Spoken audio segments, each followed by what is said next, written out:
Hello, welcome back. Mike from Canavan Wealth. The day inflation died. It is a pretty big day in the economic world. If you've been following the channel at all, I've said that there are two things that kind of needed to happen in order for us to kind of move on from this world we've been of rising interest rates and inflation. And the first is that we got about a month ago, maybe 2 months ago, which is the Fed signaled that they were kind of done raising interest rates, or at least nearing the top. We do kind of expect maybe one or two more quarter% interest rates. I suspect that's still going to happen. But the second thing is that we needed to see inflation, specifically core inflation, really continue to tick down in a major way. And it had kind of shown some aspects of possibly leveling off over the last months, but we got a great big move on inflation today, which is what this first article from the Wall Street Journal. So markets closed today up about 0.75% on the S&P 500. They were up pretty dramatically yesterday as well. So markets definitely kind of responding favorably to the news here. And the big part is it core down to 4.8. So it was at 5.3 last month, and overall all the way down to 3, which this goes back to the 70s, but you can see the 90s, the 2000s, and the 2010s here. Overall is actually getting close to where it is. Now, this is really driven by oil prices, and oil prices are down. You wouldn't know that in Idaho because we still have the seventh most expensive gas in the country, but overall inflation is coming down really quickly, back into what we would kind of consider the normal range. So this is, of course, CPI. The Fed still wants to see it below 2% over time. This writer kind of agrees with me. Probably still going to see a couple of interest rate hikes out of the Fed still. But this next article is one of the better articles I've read on inflation in a while, just in kind of pure interesting, which is effectively how we measure inflation is different than how they measure it in Europe. And if we were using that measure of inflation, then we would already be back down. Now, this is mean. I'm not saying that we should measure inflation differently. In fact, I think it's kind of important that we continue to measure inflation the way we have, at least for a while more. I could see in the future us doing this, but right now would be a bad time to change the way we measure inflation.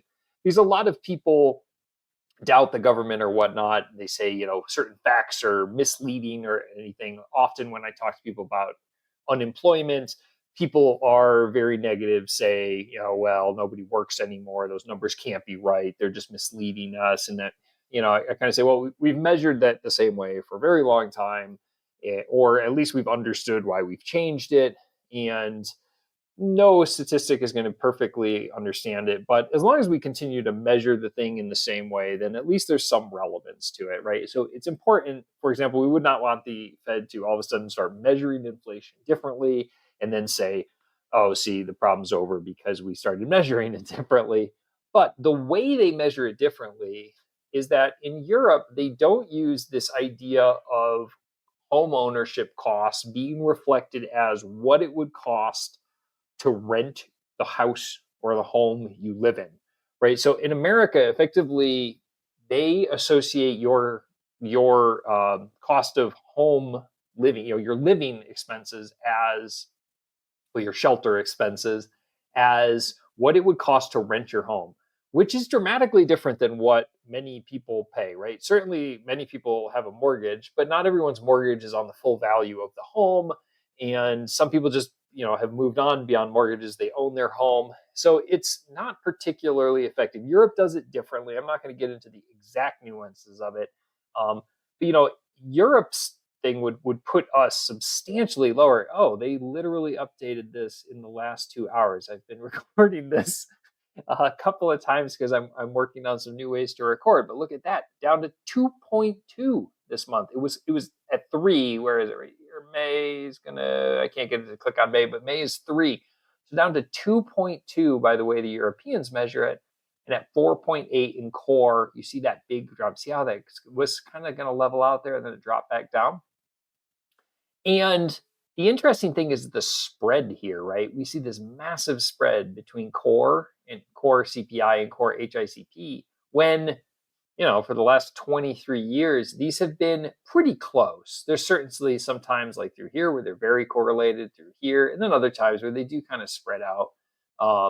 However, So it's interesting to see all of these inflations are pretty close to each other through all this, and then you get this massive gap right now. So this is probably has to do with the strength of the housing market, the surprising strength of the housing market through this. Um, and then the rest of the article talks a little bit more about various other inflation things. If you are interested about, kind of how inflation is calculated and whatnot, this is a fantastic article to read. I will, of course, link it in the bottom. But just kind of, I have some closing remarks here. So, why do I think it's a momentous day? I don't think it's a big day because the markets are just going to go screaming now and, we should all buy back into the stock. That's not what I'm saying. There are too many influencing factors, too many things that drive the market that just say, oh, well, inflation is coming down, markets will do well, the Fed will stop raising interest rates. What I think is it is around this time that we are finally moving past the kind of economic conditions that were the last year and a half of rising interest rates, not knowing when they were going to stop, not really understanding inflation or where it was headed, into whatever the future economic conditions are going to be. Right. And I couldn't possibly guess what they are. Those will be shaped over the events that come. That might be around the reshaping and ending, hopefully, of the Ukraine war, maybe the return to globalization if US and China can successfully mend their relationship that they have been putting some substantial effort in recently to mending. We just, we don't understand what the next time. So I'm not saying that, we're going into a good economic times where the stock market's going to go crazy. I'm just saying, I think the future is going to be different than it was for the last year and a half. That's really it. Kind of standard disclosures here. If you do like the video, please do like and subscribe. Otherwise, I will talk to you soon. Thank you.